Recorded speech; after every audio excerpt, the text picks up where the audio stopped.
It's time for World RX's annual trip across the pond for a taste of North America.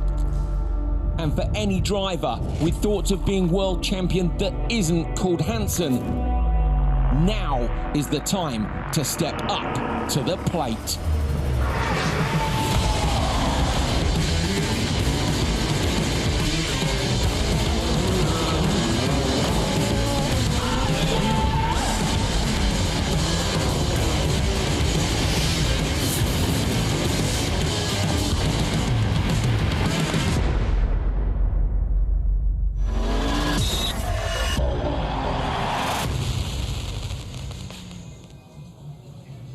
Well, hello, a big Quebecois bonjour from Canada. Thank you very much for joining us on the live stream. We've got a whole different ballpark of a circuit here for the FIA World Rallycross Championship 2019, round 7. Wherever you're watching in the world, whatever time it is, right here it is just coming up to 10 a.m. local time. And this is the practice launch area. We're about to lay down some rubber for round 7, day 2. So wherever you're watching, let us know who you're rooting for and what you think is going to happen. We're about to see qualifying 3 live. And there are the cars lining up, the supercars ready to launch down the longest straight of the year. So let's have a look at the calendar, where we've been and where we're going. So started in Abu Dhabi, then we've been around Europe. We were in Sweden last time for the Magic Weekend, but now we've gone across the pond to Canada. And we are on the east side of Canada between Montreal and Quebec at this amazing, I think it's the North America's oldest street circuit, which has been specially converted for the 6th consecutive year to have its own special World Rallycross circuit. Now, what we've got, so that's the start. So all the cars will line up for qualifying, 5 abreast, squeeze into turn 1. This is the last corner, the very tricky double right-hander, concrete walls on either side. Look how heavy the furniture is around the track.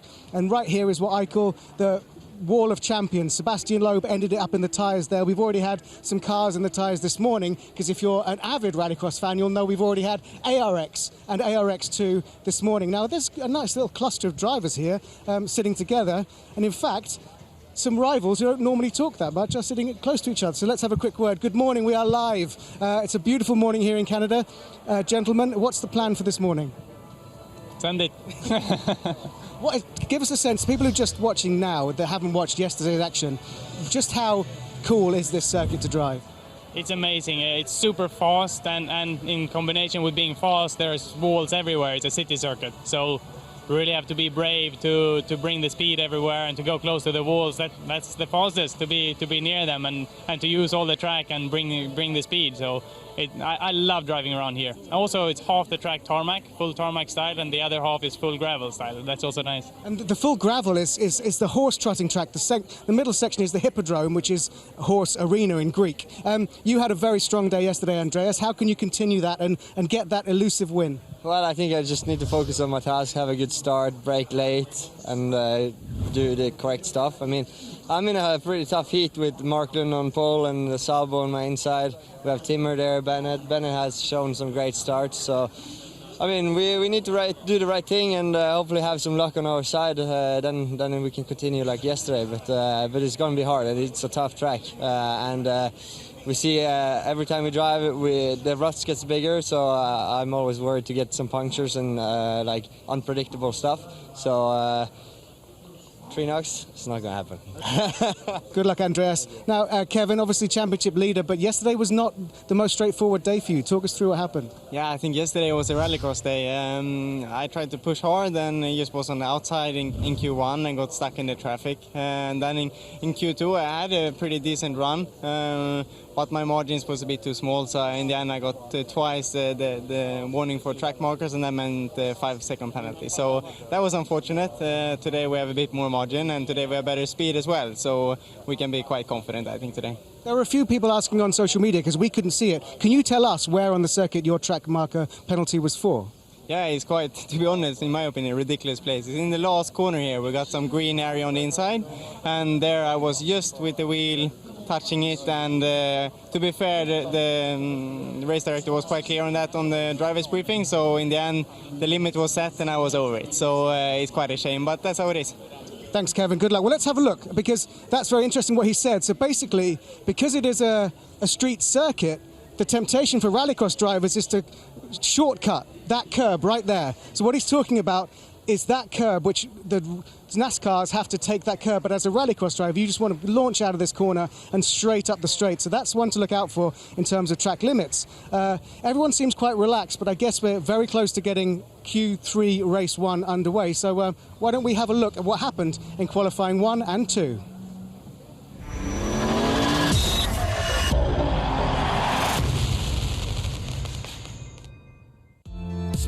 Saturday afternoon in Canada, and qualifying got underway under sunny skies. In race 1, it was Timmy Hansen versus Timur Timizyanov. The Russian got the whole shot, and come the Joker lap merge, he'd done enough, and he would take the checkered flag. Race 2, and Liam Doran got tagged by Gurlan Shisha in turn 1, super sideways, but he managed to hold on to it. Bennett made a mistake which released Doran and allowed him to put in the quick laps. And come the Joker merge, the British bomb had done enough. He set a fantastic time. Race 3, and Anton Markman managed to get out of the squeeze behind him to take the lead on the run to turn 2. Gronholm and Scheider with a little bit of contact. Gronholm, though, put in some fantastic laps to close the gap down. He was close to Markman, but not close enough. The final race of Q1 saw more contact off the start, but a brilliant start from Andreas Backerud, moving across to take a clean hole shot. He hammered in some super fast laps, while behind him, Bachuska managed to get the better of Sabo at the Joker lap merge. Backerud wins Q1. On to Q2, and the grids were reversed. Fast is first. Liam Doran took the lead, but Markman got underneath him on the run to turn 2. Doran, though, made this incredible move around the outside of the Joker corner to go back into the lead. It didn't last long. A technical for the Brit dropped him back. That left Backerud at the front to fight it out, but he wasn't quick enough to catch Anton Markland. A win for the Swede. Race 2, and Kevin Hansen, tagged by Baumanis, super sideways on the throttle, somehow held on to the Peugeot. Shisha got the whole shot with Gronholm close behind. Gronholm jokered early, got the fast laps in, and came out in front at the merge. Race 3, and Janne Parsonen got the whole shot, but it wouldn't last long. The Finn's car broke on the gravel section. Sabo was being chased by Raymond, who jokered early, but Raymond made this mistake on the last lap, and that allowed Christian Sabo through to take the win. The final race of day 1 qualifying, Rokas Bachuska, with wheel spin in the centre of the grid, still managed to get to turn 1 first, and from there he remained unchallenged. But it was Niklas Gronholm who took the overnight TQ with the most consistent results of the World Rallycross regulars. Andreas Backerud in P2, Gurlan Shisha at 3rd, Markland in 4th, the GCK teammates right at the sharp end, Timizyanov, Scheider, Baumanis and Doran the top 8. Bachuska, Sabo, Timmy Hansen and Kevin Hansen down in 11th and 12th. Not a great day for the World Championship leaders. Well, it's all set up. I can see helmets going on drivers, and you can guarantee that right from the off, this first race is going to be exciting because you've got Liam Doran to send it sideways through the gravel, Timmy Hansen in front of him, and behind us, rally legend Janne Parsonen in the first race. So I think it's ready to cue the commentators. I think that's what this button does. Let's get the commentators, Andrew Coley and Dan Rook. Thanks, Neil. Very much looking forward to a bit of racing again today. Interesting what Kevin was saying about track limits. I had thought that the track limits were mostly for the inside and the outside line of the Joker lap. Yeah, exactly. And I mean, you'd think the tarmac sections here, the track limit is the concrete wall, so you're not really going to be wanting to touch that. But it's the one point on the track where you can cut. I mean, fair enough. It's a fair old slingshot down the straight. If you get the last corner wrong, I suppose if you've got a lift for the curb, it makes a difference to if you just pin it over it. Yeah, and it's hard as well because the exit of the corner is blind because of these concrete walls that they've got. So they're launching out of the corner, not quite sure of their trajectory, and unfortunately sometimes it does happen. You do clip it. So a warning and then a 5-second penalty for Kevin. We had one for someone else as well. I think was it Bachuska got one as well. Yeah. So he got a warning and the 5-second penalty in the same race. But Kevin did also say it was made clear by the race director, so he's kind of taking it on the chin. But both the Hansens need a better day today. They're P11 and P12, and of course they're P1 and P2 in the championship standings at the minute with just 4 rounds to go. We know Backerud would like to get a result over them this weekend, as would Niklas Gronholm. Gronholm and Backerud P1 and P2 overnight. So they're in a great position to chase some of those points down. If you didn't watch yesterday, and you haven't been watching for the last 6 years, where the hell have you been? But have a look at the track map. This is what it looks like here at Grand Prix de Trois-Rivières. As I say, it has been on the calendar since 2014. 1,370 metres, 1,455 if you include the Joker. It's got a lot of dirt, 39% to asphalt, 61. Clockwise track with that Joker lap around about turn 4, turn 5. So they've just been out and watered the gravel section as well. It doesn't look too slippery. We've seen some good racing here, and looking forward to this first encounter where we're going to see Liam Doran and Timmy Hansen, who had their fair share of issues yesterday. So Monster Energy girls are down on the grid. Timmy Hansen is there already. We're waiting for Doran and Parston to get to the grid. There's Doran, left-hand side of your screen. He's just about to head into the tyre warm area. He might have a problem with the car after Neil Cole hit that button that nobody knows what it does on the side of him. Yeah, I'm sure he's fine. But yeah, expect Doran to roll into the back of the shot any minute now. So issues with both these guys yesterday, Dan. Yeah, so Liam with a technical issue that we're not too sure what that was, and Hansen dropping it on the brakes. I mean, we missed it in the coverage, but you guys might have caught up with it on social. I think there's a video on board with Hansen going into turn 2 where it was slightly damp yesterday because we had a bit of rainfall, and he just dropped it on the brakes and into the barrier. It was strange, wasn't it? Because the rest of the circuit had dried incredibly quickly. We were up in commentary saying, nah, it's fine. But that one section between 2 and 3 was really wet. And it's kind of in between 2 walls under trees. It maybe didn't get the same wind that everywhere else was getting to dry it. Yeah, not the same wind, not the same sun. And maybe the track temperature there was a bit cooler before the rain even fell. So everywhere else was that bit warmer to just evaporate it. Parsons broke the car yesterday during free practice. He took a wheel off it on the last corner, and then he broke it again during Q2. Broken rear suspension. Doran had just made that incredible pass around the outside of Markland in the Joker corner before he had his issues. So all to play for these guys. Very spectacular, very fast drivers. Here we go then. Here's the grid for Q3 Race 1. Timmy Hansen on the inside in P11 wants to move up. Liam Doran is quite secure in the semis at the minute in 8th, but would like to be a couple of rows forward. Yanni Parson in 16th needs a couple of mega results if he wants to hit the top 12. Interestingly, Hansen's taken 4 new boots, but remember yesterday they would have run wets in one session, so potentially they've got some slicks sitting around. Enthusiastic green flagging from the marshal in the background. That's what we like to see. Maybe he's normally the checkered flag guy. Who's going to get the checkered this time? Doran's got a good start in the middle of the grid there. I think he's going to edge Hansen on the run down the straight. Let's see how much power that Peugeot's got. He's going to go deep on the brakes. Parson, contact into Doran already. Liam's going to nudge him a little bit wide. Parson ends up out in the dirt, and that has opened the door wide for Timmy Hansen. Thank you very much. Yeah, Timmy's going to be loving that. He didn't quite get the start he would have wanted, but of course, first corner carnage was good for him and able to slot his way up, and Doran immediately goes to the Joker. That's exactly what I would have expected him to do. Sideways in there, maybe a little bit too wide. He'll be crossed, to be fair, because that wasn't Liam's fault. No, I mean, Parson just seemed to snatch across in front of him, so Liam with nowhere to go there, and then the pair of them almost running it into the tyre barrier on the exit. Once you get wide in that first corner, it's really dirty, isn't it? I mean, not dirty like this section is, but dirt as in the kind of the dust that doesn't get cleaned off a race circuit because it's not on the line. Yeah, not on the line, and also on the racing line. You get the rubber that gets laid down when these guys go through. You can see where they're on the braking point, all the black marks as they run through there and on the way out of the corner. So that part of the track is grippy.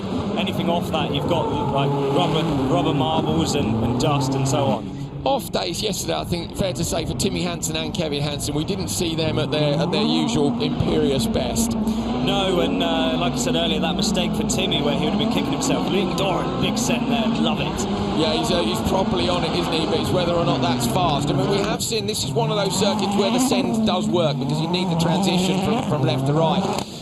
But, you know, keeping it tidy works as well. He's 2.2 off the back of Parson, so he'll easily get past him. In fact, he's only 3.7 off Hansen. What do we think the gap was yesterday? I think it was about 2.7 yesterday, so Hansen got a second. Parson stopped in the background. Parson stopped. You just saw it in the background of your screen there. So he's out, pulls off the side of the road. Disastrous weekend for him. Yanni Parson was down in P16 with a DNF. He's not going to make it because it's going to be another DNF. So we'll see him in Q4, but not the weekend he was looking for over here in Canada. Hansen remains out on circuit, and Doran is 3.7 off him. What's the gap as they cross the next timing line? We'll find out. their lap time on that last lap was pretty much identical. 0.02 of a second separated them, so both on the same pace, really. Hansen comes up over that crest, not quite a jump, is it, where they exit the horse trotting arena, not like the jump into it. The jump into it is a tarmac ramp over the crest onto a dirt landing.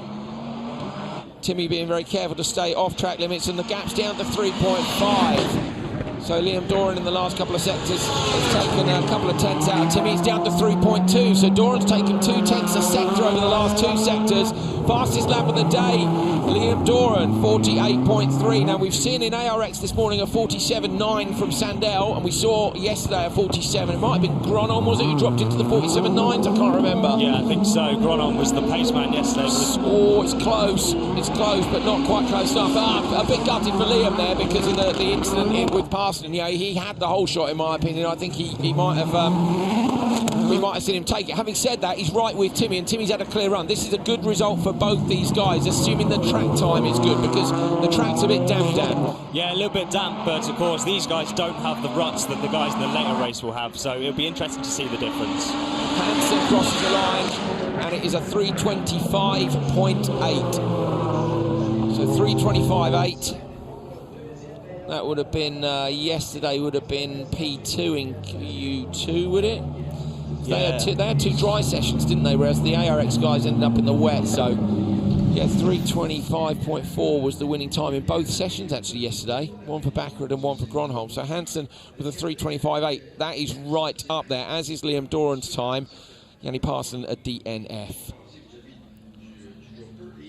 Let's take a look back at the start. So Dan Parston here for me is in the naughty boy box. Yeah, you can see him moving across for the squeeze, but as he went for the brake pedal, almost a big snatch on the steering wheel and straight into the side of Liam there, and then Liam having to run him out to the wall, so he made sure he held position, and that just left the door open for Hansen. So he was really looking for a squeeze, wasn't he? And when he jumped on the brakes, so to be fair, it's not like he did it on purpose. It potentially just gripped up, or didn't grip up in quite the way he thought he was going to do it. So it's a good run for Timmy Hansen in the first session today. So we think that's 4 tenths off the winning times from yesterday. I'm pretty sure Gronholm in Q2 was a 3:25.4, and it was a 3:25.4 for Baccarat in Q1. So these guys have had consistent track conditions. ARX yesterday and ARX 2, we had a huge rain and thunderstorm today. I don't know if you guys have been watching that at home as well, but that meant the track conditions were very different. So really consistent times. I think we'd expect that to be good enough to see Hansen move up from where he is at the moment. Yeah, 100%. I mean, that time is probably going to be enough for, I'd say, top 5 position overall in the qualifying. Of course, we don't know what's going to happen. This is only race 1, so we could have complete carnage from here on, and that'd be the winning time. Yeah, only 3 cars in that, which makes a big difference. And also, as Dan was saying in the race, this is one of those tracks where, although it dries, it also ruts. So there's kind of less of an advantage to being in an early or a later race here. It can go either way. Timmy Hansen's with Neil Cole. Timmy, race win, and the time looks really good. How did it feel? Yeah, it was a good run. I did everything I could, but they had watered the track a lot. So yeah, it's a shame they put water on the track and don't give us the fair chance to race properly. So I was in the first race, and I think we're gonna pay for that. But at least looking at my own thing, I did everything. It went better than yesterday. I think yesterday we were missing something. Today it feels like we're there again. So I felt great inside the car. It was one of those good runs, and I did everything I could, so I'm going to be happy with this, and now I'm going to sit back and see how far it takes me. Thanks, Timmy. Well done. Thank you. Cars on the line and good to go already. Let's take a look at the lineup for Q3 race 2. Kevin Hansen, P12 after Q2, needs a good result like his brothers just had, but how much is this track developing? And then it's Guillaume de Ridder and Cyril Raymond for GCK Academy. New boots for Kevin, old ones for Guillaume and Cyril. So Kevin will want to get the whole shot here. Cyril Raymond has been very quick this year. De Ridder's had too much bad luck.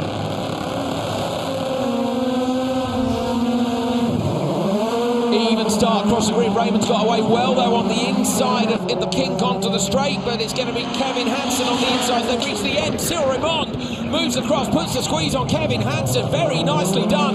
Guillaume de Ridder slots in behind them. You can hear the Cooper tyres squealing, and again we hear them as Raymond goes late on the brakes into turn 2 and round to turn 3. So great start, Cyril Raymond, and a brave slam of the door in the face of Kevin. Yeah, super job there as Kevin Hansen then goes to the Joker lap, which he can do. He's got a 3-car race. He's not going to be held up in traffic at this point. No, it's going to be a case of how quickly he catches up to the back of de Ridder and whether or not they send de Ridder early, isn't it? So, seeing as it's Cyril Raymond who's out front, my suggestion would be they won't send Guillaume. You know, they're definitely not going to help Kevin out, but he's got to catch Guillaume first. Yeah, so Guillaume's got obviously that gap now with the Joker lap, and Guillaume's going to be hoping to be able to get some pace on. He's had bad luck, you know, all through the season, so he wants the result. I mean, the alternative, of course, is they might send Guillaume to defend against Kevin straight away anyway. I mean, what's the gap back between the two? Yeah, it's already too close, 1.8, so there's no point in sending de Ridder because he'll come out behind Kevin. You might as well leave him there in case Kevin catches him, I think. Yeah, leave him there and just sort of judge the lap times at this point. There's no, you know, no one's holding anybody up at this point. Cyril gone in, so Cyril's got the gap, 2.8. That's going to be close. Very close. Cyril Raymond up the inside of Kevin Hansen. Great tactics, nicely done. And now they'll send de Ridder in. So clever stuff from GCK. Yeah, smart work there, and yeah, Cyril's going to be pleased with that, but Kevin was obviously on a big charge to get in and out and almost get Cyril. Interesting that they took the risk there, because that was absolutely borderline on the merge. Yeah, they could have left it 2 more laps, which is what I thought they would do. Allow Kevin to catch de Ridder and then go up to lap 4 and send Cyril. But to be fair, de Ridder is doing such a good job that I think Kevin Hansen would have had the chance to close that air up. He wouldn't have caught de Ridder, and that might have overlapped Cyril. Yeah, and it was also a bit risky because of the amount of gap that they had between them. You know, they had to be able to ensure that Cyril was able to slot in between them and not have too much contact, as Guillaume's gone in now. Kevin Hansen right behind Cyril Raymond. I don't think he's going to be able to do anything to get past them, and it's going to be very interesting to see what they can do. So Timmy Hansen's best lap was a 48.4, and none of these guys have got out the 49s, so not such a good run for Kevin Hansen. And Kevin, of course, leads the standings at the minute by 6 points. So they're going to be qualifying points up for grabs. Don't forget, 16 all the way down to 1 point for 16. A lot of pressure here for Cyril. Yeah, Cyril is backs it in. Blimey, yeah, the car got really loose on the brakes there, and he had to get on the power, so he didn't end up going backwards. It looks loose, to be fair, the Clear-on turn-in, doesn't it? A fair bit through turn 3 there as well. Fair bit of input going into the steering, but Cyril Raymond, the class act, doing a good job holding on. Target time down the bottom, 3:25.899 is Timmy Hansen's time. Oh! Kevin Hansen had a look up the outside there. Wasn't going to make the pass, but Cyril will have felt that presence very much indeed. He's going to have mirrors full of that yellow Peugeot. Just going to hold on through this awkward braking zone and the double right-hander. Very well done, though. Cyril Raymond with a brave move in turn 1. Shut the door in the face of Kevin Hansen. Tactics of GCK were on the money. And Cyril Raymond takes with a 3:27.1, but it's 1.2 seconds slower. And that sees him behind Liam Doran as well. Kevin Hansen moves along. Kevin's passing. Okay, interesting. Rushing back or annoyed? I think Kevin wouldn't be happy with that performance. Of course, nothing wrong with what Cyril did. I think Kevin will just be disappointed with how the race went. Yeah, it didn't go his way. Great job by GCK Academy. Cyril Raymond takes the win. Kevin Hansen P2, Guillaume de Ridder in 3rd. There's where they go on the standings of Q3. Timmy and Liam Doran right at the top at the moment. So off the line down towards turn 1. Brilliant start by Cyril Raymond, but for me it was where he shut the door, because look how close Kevin is here. He's not a full car length in front. Kevin backs out of it, but Cyril was decisive there. Yeah, he had to make that bold move, otherwise Kevin would have sniffed the door open and just shot the car up the inside. So Cyril there having to really stick his elbows out to make it stick. And from then on, then Cyril just needed to make no mistakes, and he was able to hold Kevin in position. And we saw Kevin after the race just rushing past him on the way in, so Kevin will know as it didn't work out. He's lost a few seconds there, and that's going to mean that I think his brother Timmy is going to move ahead of him in the standings. Well, he's ahead of him anyway. So Timmy was P11 overnight and Kevin was P12. Timmy's right up at the top there. 1.5 doesn't sound like a lot, but as the track dries, potentially it will go faster and we could see Kevin a fair way back. So that might separate the two brothers, and yeah, this is crucial in the championship. Yeah, I'm sure we're going to see, you know, that split. Some guys from these later races now slotting in between them. So Kevin is really going to be kicking himself. He's going to have a lot of work to do now before Q4, and then, you know, if he makes it to the semi, he's still not going to be in a fantastic grid position. No, he wants to be on those front rows if he possibly can. So Neil Cole is with Cyril Raymond. Cyril, a big smile on your face as you pulled up to see us just there. A very assertive drive. Talk us through it. Yeah, we took a very good start, and then I think I pushed my maximum on the track, and we had a very good trajectory, you know, good strategy with my joker lap, and then I pushed really hard to stay on the front of the race, and I missed my gear in the last lap, so we lose, I think, 5 or 4 tenths, something like that. But I'm still happy, really happy about the work of my car. Thank you so much, JCK Academy. Well done. See you then. Merci. Bennett pulling up towards the jump start sensor. It's probably one of the hardest things you can do in a rallycross car, is trying to pull up slowly like that. The clutch is like a switch. You don't want to park one, do you, basically?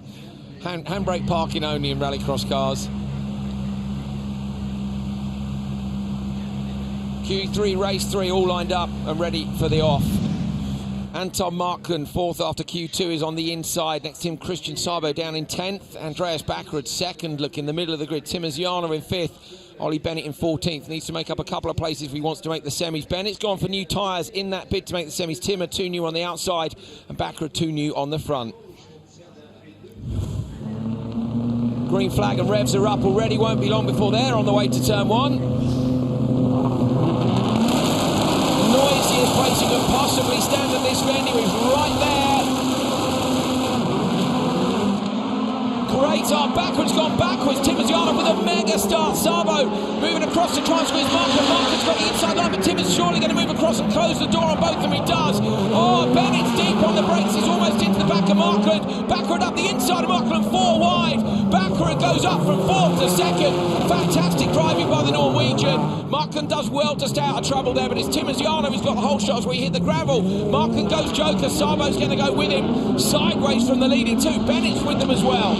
Yeah, fantastic start there by Timmer, but Backward able to turn that around. He had an awful start off the line as he runs wide there, a bit of understeer on the way through that corner, and he dropped back a bit from Timur Janov there. But yeah, fantastic move to get from what was a disaster up to P2. He was 5th, wasn't he, on the run into turn 1 and made it up into 2nd place. So Backward being very decisive indeed through the first couple of corners to get himself into a position where he can try and set a decent time. Andreas Backward was 2nd overnight to Nicolas Gronholm. Gronholm's going to be in the last race. Anton Markland was impressive yesterday. He had a 4th and a 6th to see himself in 4th place overnight. I thought the Hyundais would be strong here. We know how strong the engine is in this car. They've been absolutely flying this year.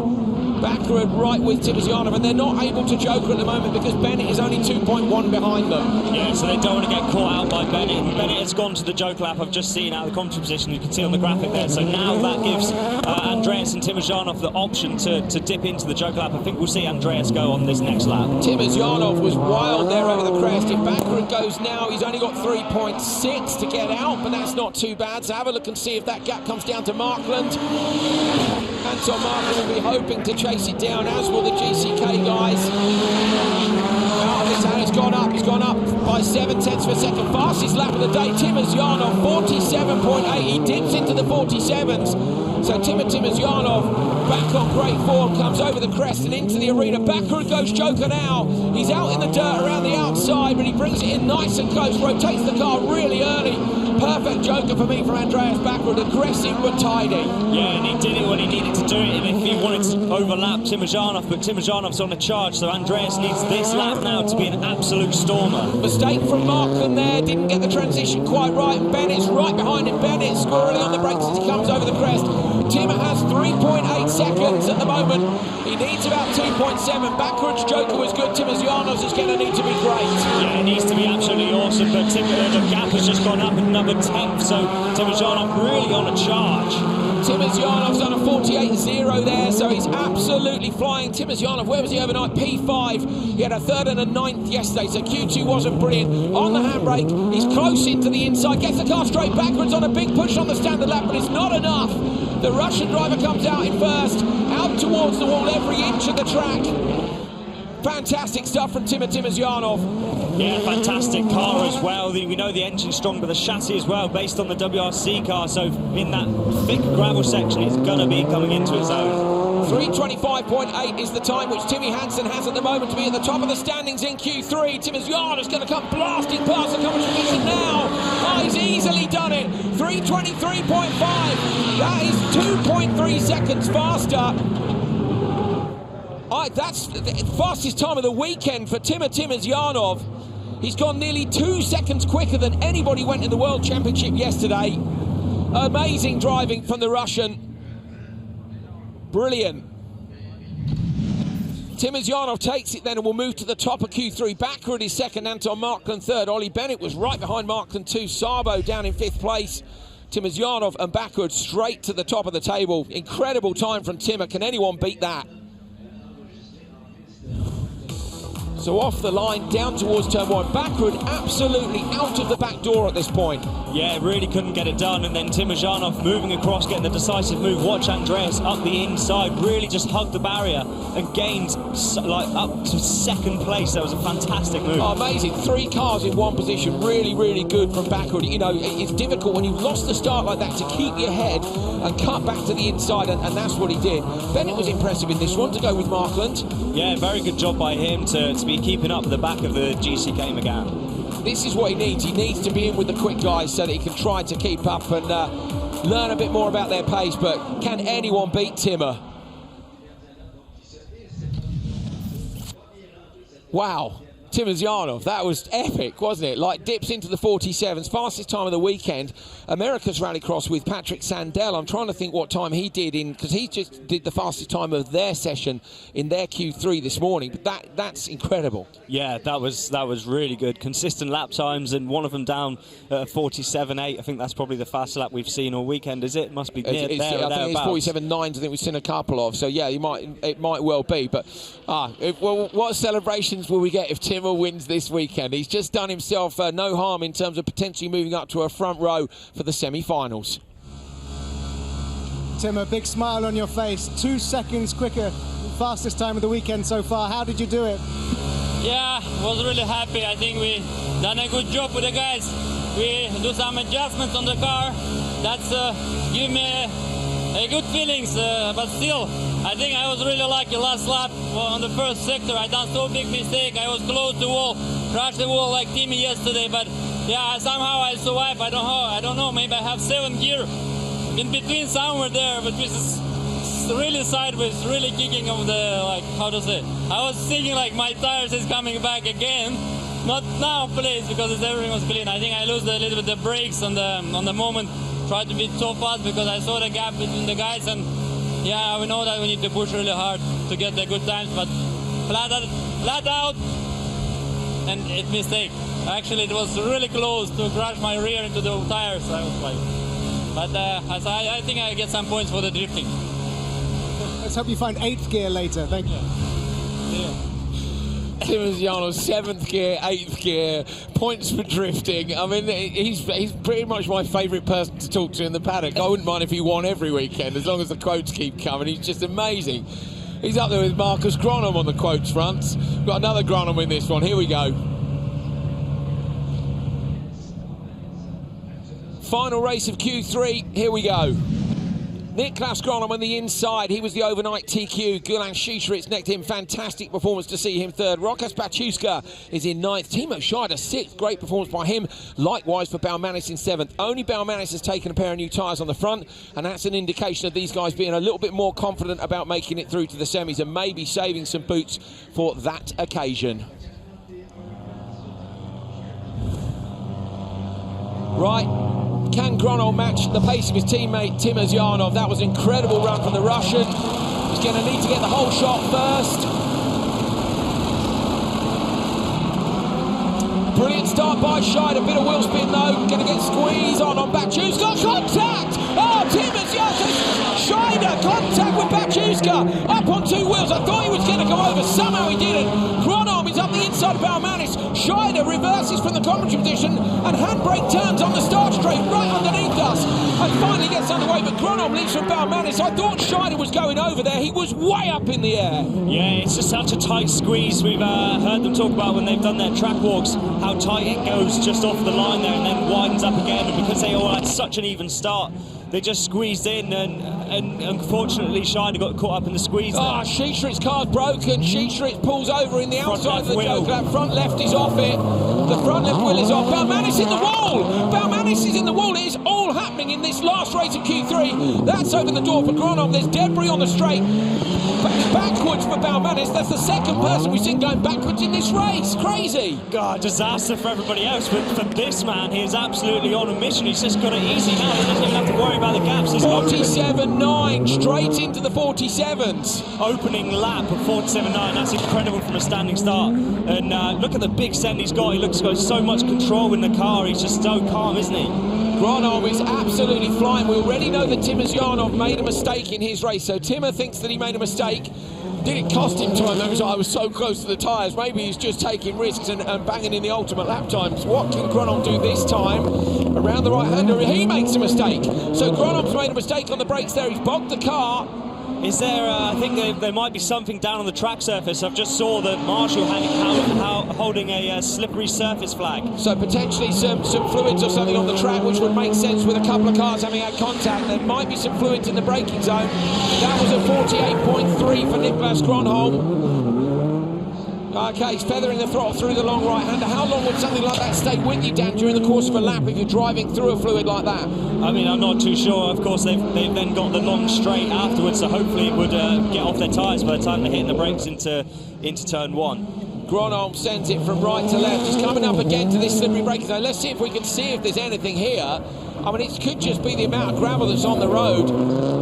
This time he gets it right through the right-hander. There's a slippery surface flag. He's after that. It's on the exit onto the straight.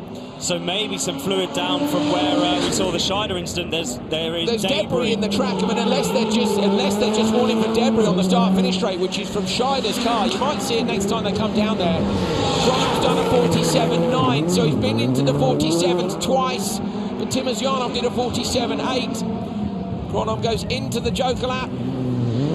It's tidy, he's patient on the throttle, and now he's just chasing the clock down, flicks the car to the left and the right. He's so comfortable in this. I'm gutted he missed those races this year. I think you're looking at potentially who would have been the World Rallycross champion. Yeah, he's had such a stellar performance this year, hasn't he? And if he wasn't for missing those races, he would have been way up there. Gronholm comes around the double right-hander. Got to get the throttle on early. Now it's about pulling gears at the perfect split second. 3:23.5 is the target of his teammate. It's not enough. 0.2 of a second. Niklas Gronholm goes second. It is a 1-2 for GRX in Q3. Timur Zyanov takes the session from Niklas Gronholm, but that's going to see Gronholm stay at the top of the timesheet because he was the overnight TQ. So great performance by him.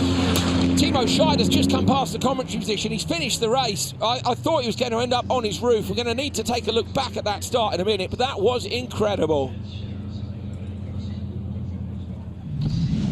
Niklas Gronholm takes Q3 race 4 with a 3:23.7. It's Baciuszka who's second. We barely saw anything of everybody else. Baumanis dropped back after he ended up in the tyre wall. Scheid and Lilly ended up on his roof. Sheetrit broke the car and has a DNF. So Timur Zyanov has won the session from Gronholm backwards right up there. So's Timmy Hansen. Kevin Hansen actually ended up in 7th. So we should see the Hansens move up, and we're seeing all the fast guys get back towards the sharp end. Right, here we go. Watch the start. We had the rear shot off the line, then we switch to the front, and this is the squeeze. Watch for Scheder. It's just as they're coming around. Just in our blind spot there, isn't it? I could see it from the there it is. That was what I saw from the commentary position, and Scheder, I thought was going to go over. He then handbrake turned the car around and carried on off. Sheetrit's car's already broken, look. Do you see? Oh, yeah, you can see the wheel just absolutely gave way there as it came through turn So one. was he in that sandwich with Baciuska as well? So Baciuska potentially... I mean, we need to see it again, really, don't we? Wow. Broken suspension for Sheetrit out immediately. This was Baumanis dropping it on the brakes, and then we saw Gronholm make a mistake. And that little mistake that he made in that corner could have been enough to see Timosyanov win. It's 2 tenths. Yeah, I'm sure that mistake cost Gronholm the qualifying session. Great performance by GRX. They're 1-2 in Q3. There's Sheetrit's car being recovered. Suspension off the front left corner. Sheetrit was in third, remember, so they'd need to get that car fixed up and get him sent back out. Sheetrit will be hoping to make it through to the semi-finals. Neil Cole is with Niklas Gronholm. Niklas, another good time, another race win, but it looks like the circuit is still really tricky this morning. Yeah, now it's starting to create some holes and stuff, but otherwise it's more or less the same as yesterday. And did you enjoy that race? Because there's a lot going on. You got damage to your bumper. Yeah, we had a big collision with Yanis in the first corner. I hit the pedal wall on the inside and Yanis on the outside, so the steering wheel is a bit bent, but yeah, it wasn't a clean run. I made a mistake here on lap 2. I almost went into the tires, so lost a lot of time, and yeah, from there on it was a bit more careful than yesterday, so there's more to come, but okay, it's a good result for the overall classification, so I guess I'm still leading, so it's good. Well done, Kitos. Thanks. Here are the standings at the end of Q3, and Niklas Gronholm retains his top qualifier spot, but look, 3 different people have won the first 3 sessions. It's Baccarat in second. Timosyanov moves up to third from 5th, having won Q3. Markland holds 4th place. Doran is in 5th, Timmy Hansen is 6th. That's great. Doran moves up from 8th and Timmy Hansen from 11th. Sheetrit down to 7th, so all to play for Gillane if they can get that car fixed. Timo Scheider is in 8th after nearly being on his roof on the start-finish straight. Baumanis, Kevin Hansen, Baciuska and Christian Sabo at the minute are your top 12 with 1 session left to go. Mega, that was my favourite. Was race 3 actually, the Timmer race. There was so much going on in race 4 that we kind of didn't have the tactics and the closeness. We're going to have another look at the incident with Scheider on the start-finish straight. Hopefully another couple of looks. Try and pick the bones. I also want to see turn 1 because Gronholm was saying about bent steering. So Gronholm look is over on the far side. Sheetrit's got nowhere to go. Okay, that's so the Scheider, Scheider's broken Sheetrit's car, but Scheider has been hit, I think, by Baciuska. You see how far up in the air it went. So Scheider now ends up facing the wrong way, and we saw him bar it round. There's actually a lovely handbrake turn mark in the road where he had to handbrake it around, and he's done well, of course, having carried on. He's in. Watch for Gronholm here. Yeah, so Gronholm with the squeeze. Oh, yeah, that was a heavy hit, and that, like he said, his steering would have been a bit bent, so potentially the tracking would have been out, and he would have lost. It would have been, you know, a matter of a few kilometres, but he would have lost speed going down the straight. I'm staggered that the car survived that, because the contact between the wall and Baumanis, that was significant. That was a big hit for Gronholm, so he's maybe lucky there to have held on. He's in the TQ spot, and the team, I'm sure, will turn that car around very quickly indeed, but absolute carnage there at the end of Q3, and quite good fun to watch. Maybe not quite so good fun to be in the car. Well, thanks Andrew Coley and Dan Rook and the whole TV team. What an extraordinary session that's been. There's Gerland Sheetrit's car being cleaned up off the track, and this is the section that is proving the most tricky, and it's very difficult on the Dirt Rally 2.0 game as well. You come over the jump off the gravel, and then you've got to get this double right-hander, and right there, the wall of champions. We just saw Yanis Baumanis in that wall in that last race, and I guarantee we'll see more people hitting those tyres. Probably this guy, but he's just about managed to miss the tyres himself, but he is sweeping up the road and all the gravel out of the way. So we'll be back for World RX Q4 in about an hour and a half, exact time below me here in Canada. Thank you for joining us, but don't forget, very soon we're going to switch streams to ARX, America's Rallycross, which starts very, very soon. Thanks for watching. See you later.